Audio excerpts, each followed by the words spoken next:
noches, hermanos. Antes de poder entrar en nuestro tiempo de oración, vamos a tener un tiempo de reflexión en la palabra. Y yo te invito a que abras tu Biblia y vayamos al Salmo 119. Mientras vas ahí, vamos a estar reflexionando en el versículo 11. Pero quiero darte unos datos que quizás, no sé si lo sabías, pero quisiera darte algunos datos que te van a servir para cuando desees y quieras ir al capítulo 119 del Salmo, de los Salmos, que te va a llamar la atención y que seguramente va a cambiar tu forma de leer y tu forma de estudiar el Salmo 119. Uno de los datos importantes que podemos conocer de este Salmo es que es el que está precisamente a la mitad de la Biblia, el 119. Además es el capítulo más largo de toda la Biblia. Ahí están. Eso, hermano. Sí. Además de todo esto, hermanos, el Salmo se ha llamado o lo han conocido como un acróstico divino, un acróstico del salmista. El Salmo ha sido llamado también el alfabeto dorado de la Biblia. ¿Y por qué razón? La razón es que está dividido en 22 secciones que corresponden cada uno a la letra del alfabeto hebreo. ¿Sí? Cada sección tiene al menos 8 versículos.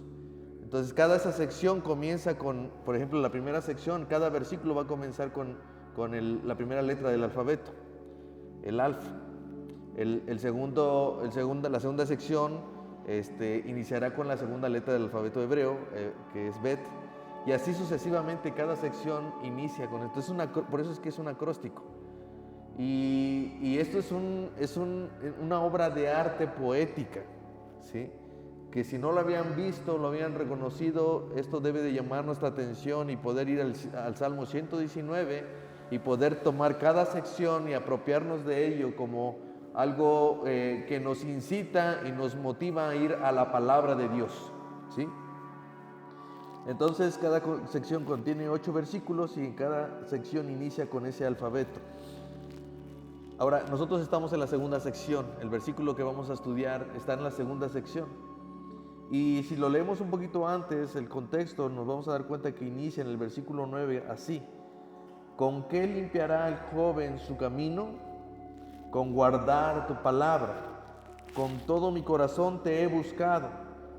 No me dejes desviarme de tus mandamientos. En mi corazón he guardado tus dichos para no pecar contra ti. Este creo que debe ser un versículo que debemos memorizar y debemos aplicar. Miren, el texto, generalmente en el texto de este Salmo 119 nos vamos a encontrar una necesidad de entender, de desear la palabra de Dios, su ley, sus decretos, sus dichos, su consejo. Constantemente esos van a ser sinónimos en este Salmo, ¿sí? Refiriéndose a la ley de Dios, ¿sí? Entonces vamos a hacer una ley. El que yo quiero que estudiemos es el versículo 11, pero noten cómo es que comienza en el versículo 9 diciendo: ¿con qué limpiará el joven su camino?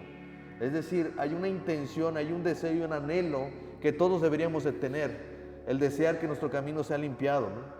El componer nuestros caminos, el componer nuestras veredas, el que cada uno de nosotros tenga un deseo por hacer lo justo y vivir un camino que es recto delante de Dios. Y entonces cuando haces esta pregunta, el salmista sabe que la única manera de hacerlo es guardando su palabra.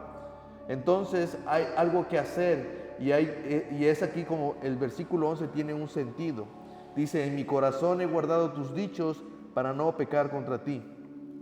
El primer tema o la primera acción que nos está llamando la Escritura a hacer es aguardar, ¿sí? ¿Cuántos de nosotros sabemos lo que significa guardar? ¿Sí? Quizás lo que guardamos es algo valioso. Todo lo que nosotros tenemos que llevar a un lugar seguro tiene que ser algo valioso. Por eso se guarda, ¿no? Evidentemente aquí tiene que ver con la capacidad de nosotros de poder tomar algo valioso y guardarlo en el lugar correcto. Entonces el autor ha tomado la decisión consciente de almacenar la palabra de Dios en su corazón. Hermanos, ¿qué es lo que guardamos en nuestro corazón? ¿Sí? Hay un llamado de la Escritura a tener una acción muy precisa, y esa es de guardar su palabra, de guardar su palabra, de tomarla, lo que es valioso, lo que va a servirme para mi vida y llevarlo a mi corazón, ¿sí? Si se dan cuenta, hay aquí 4 puntos importantes. Primero, debemos notar que se nos está llamando a guardar. La pregunta es, ¿qué debemos guardar? Dice, tu palabra. Con todo mi corazón, en mi corazón he guardado tus dichos. Cuando se refiere a tus dichos, se está refiriendo a la ley, se está refiriendo a sus mandamientos, a sus decretos, a su ley, a sus mandatos, a su palabra. Entonces, lo que nosotros debemos guardar, ¿qué cosa es? Su palabra. Ese es el deseo que debe de haber cada uno de nosotros. Si queremos limpiar nuestros caminos, ¿qué debemos hacer? Guardar algo tan valioso como la palabra de Dios. Ahora, el asunto es dónde vamos a guardar. ¿En dónde te está diciendo la Escritura que debemos guardar la palabra de Dios? En nuestro corazón. ¿Saben por qué? Porque dice la Escritura que del corazón es de donde emana la vida. Sobre toda cosa guardada, guarda tu corazón, porque de allí mana la vida. Entonces, la razón por la cual nosotros debemos guardar, o el lugar más adecuado para guardar la ley de Dios, no es como algunos de nosotros, bueno, a mí me tocó alguna vez ver que en nuestra casa lo que se hacía con la palabra de Dios es que se abría a la mitad, se ponía en un altar y se le ponía una veladora. Eso es lo que hacíamos en la casa, porque no sabíamos ni apreciamos el valor de la palabra de Dios. Entonces no sabíamos ni siquiera el poder que tenía la palabra de Dios. Pero cuando el salmista dice, si quiero yo cambiar, corregir mis caminos, yo lo que necesito es empezar por guardar la palabra de Dios. ¿En dónde? En mi corazón. Pregunta, hermanos, ¿qué estamos guardando en nuestro corazón? ¿Qué es lo que habita? ¿Qué es lo que más estamos guardando en nuestro corazón? ¿Resentimientos? ¿Celos? ¿Envidias? ¿Qué guardamos en nuestro corazón? Dice la Escritura que de la abundancia de la boca, la abundancia del corazón habla la boca. ¿Qué es lo que hay más en tu corazón? ¿Qué es lo que más atesoras en tu corazón? ¿De qué estás hablando más cuando estás con tu familia? ¿De qué estás hablando más cuando estás con tus amigos, con tus compañeros de trabajo? ¿Qué es lo que más sale de tu boca? Porque dice la Escritura que lo que sale de tu boca es lo que está en tu corazón.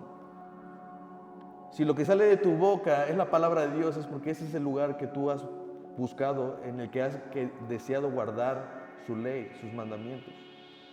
Entonces, hermanos, es muy importante que nosotros tengamos ese deseo de querer guardar su palabra en nuestro corazón, en el lugar adecuado, en el más íntimo, en el más personal, donde se toman las decisiones y se forma la voluntad.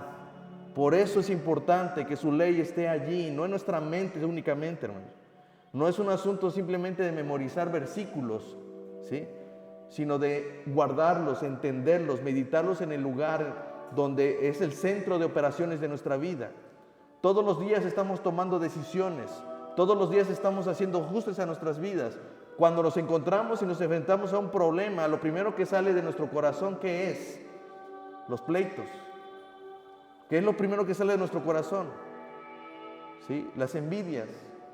En lugar de lo que primero que salga de nuestro corazón sea la palabra de Dios. Entonces, ese es el lugar donde nosotros debemos siempre guardar la palabra de Dios.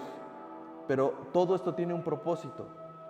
Dice el salmista, en mi corazón he guardado tus dichos, ¿para qué? Para no pecar contra ti. Ese es el propósito. No solamente memorizamos versículos para hacer, como le decían, esgrima espiritual, ¿no? No solamente es eso, hermano. No es para ganar debates, no es para poder defender nuestras ideas y nuestras posturas doctrinales. La Escritura tiene el poder para salvar, la Escritura tiene el poder para corregir, la Escritura tiene el poder para hacer grandes cosas en nuestra alma. Y si nosotros la estamos guardando, no en el corazón, sino solamente en la mente, no habrá ningún beneficio en ello. Lo queremos guardar en nuestro corazón porque hay un propósito. Yo no quiero pecar contra Dios. Esa es la razón. La razón por la cual nosotros debemos memorizar versículos es porque esa es nuestra espada, es la manera como nosotros vamos a luchar contra los pecados.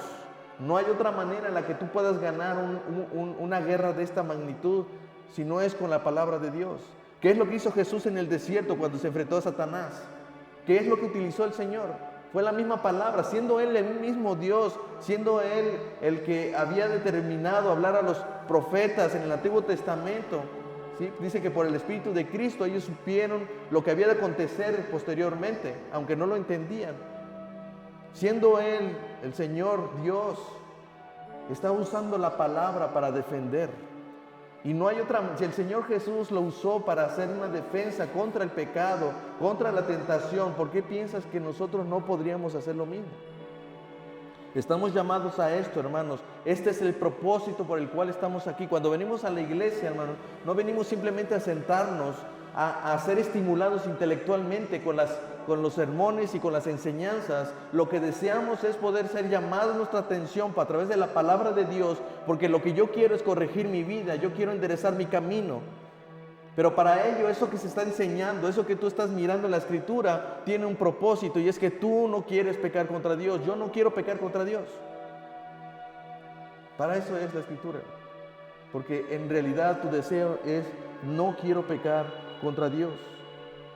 Así que, hermanos, creo que en este sentido la Escritura no debemos tomarla simplemente como una herramienta para debatir. No, la Escritura tiene más propósitos más profundos, hermano. Y al menos el salmista está diciendo aquí que uno de los propósitos es para que yo no peque contra Dios. ¿Sí? Por eso es necesario memorizar, hermanos. Vuelvo a lo mismo, no es para debatir, no es para hacer un esgrima espiritual, es porque yo no quiero pecar contra Dios, ¿sí? Cuando dice la Escritura que si tu ojo te es ocasión de caer, ¿qué dice? Sácalo.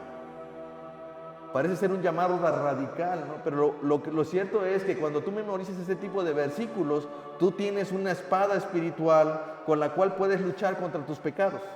Y entonces tú tomas esa escritura y la utilizas para combatir contra tus tentaciones, contra el pecado. Entonces, una de las cosas que debemos entender, hermanos, es que debemos meditar más en la Escritura, debemos leer la Biblia de manera regular. No hay manera en que nosotros podemos asimilar lo que el Señor quiere, su voluntad, sus decretos, sus mandamientos, y no nos dedicamos a leer y a estudiar su palabra.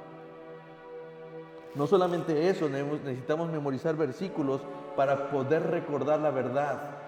Vuelvo a repetir, hermano, no solamente es para evitar la tentación, sino para poder actuar de manera correcta. ¿Cuántos nos hemos visto actuando de la manera incorrecta en los momentos donde se supone nosotros deberíamos actuar como creyentes? ¿Por qué? Porque la Escritura está ausente de nuestras vidas. Y probablemente sí, tú la lees, pero no has memorizado algunos versículos. Entonces tienes que tener en mente la idea de memorizar versículos con eso, con la intención de aplicarla a tu vida, ¿sí? Cuando tú memorizas versículos, no solamente los estás teniendo en tu mente, las estás escribiendo en tu corazón. Ustedes recuerdan cuando Moisés les dice al pueblo en Deuteronomio 6, capítulo 6, versículo 6: y estas palabras que yo te mando hoy estarán sobre tu corazón, y las repetirás a tus hijos, y hablarás de ellas estando en tu casa y andando por el camino, y al acostarte y cuando te levantes, y las atarás como una señal en tu mano, y estarán como frontales entre tus ojos, y las escribirás en los postes de tu casa y en las puertas. ¿Sí? Hay un llamado importante a nosotros ejercer este trabajo de que la Escritura esté en todos lados de nuestra vida, en todos los momentos de nuestra vida. Lo que los judíos terminaron haciendo es hacer esto de manera literal, y anotaban lo que le llaman el Shema, creo, y las ponían literalmente en los dinteles de sus puertas. Tú entras a una casa de un judío y tú vas a ver que hay un espacio ahí, un cuadrito donde tiene anotado en un librito chiquito, en un rollito chiquito, este versículo. No es a lo que se refiere. Debe estar siempre delante de nosotros, siempre debe de estar delante de nosotros la Escritura. ¿Por qué? Porque nosotros debemos enfrentarnos a un mundo que nos está tentando, porque nosotros no queremos pecar contra Dios. Salmos 1:2 dice: bienaventurado el varón que no anduvo en consejo de malos, ni estuvo en camino de pecadores, ni en silla de escarnecedores se ha sentado, sino que en la ley de Jehová está su delicia, y en su ley medita de día y de noche. ¿Se dan cuenta cómo está relacionado la idea de no pecar contra Dios con el meditar en la Escritura? Entonces, hermanos, hay una necesidad, la iglesia tiene una necesidad, ¿sí?, de no pecar contra Dios. Y eso no va a ser posible, no va a ser posible corregir nuestro camino si nosotros no nos dedicamos a la palabra de Dios. Así que debemos confiar en Dios y sus promesas. Debemos confiar en su palabra, creer que es un bálsamo para nuestra vida, creer que la palabra es como la miel, creer que la palabra es más dulce que la miel. Debemos creerlo, hermanos. La razón por la que no leemos es porque quizás nosotros no creemos que en ello vamos a encontrar ánimo, que en ello vamos a encontrar consuelo. No lo creemos, porque si lo creyéramos estaremos leyéndolo. Entonces, hermanos, debemos estar preparados, porque la realidad es que estamos en un mundo de aflicción. Y cuando nosotros vamos a la Escritura, nosotros podemos entender que una de las razones por las cuales vamos hacia ella es porque no queremos pecar contra Dios. Ese es el propósito, o uno de los propósitos. Entonces vamos a orar por esto, hermanos. Vamos a orar, y si tú tienes una petición de oración,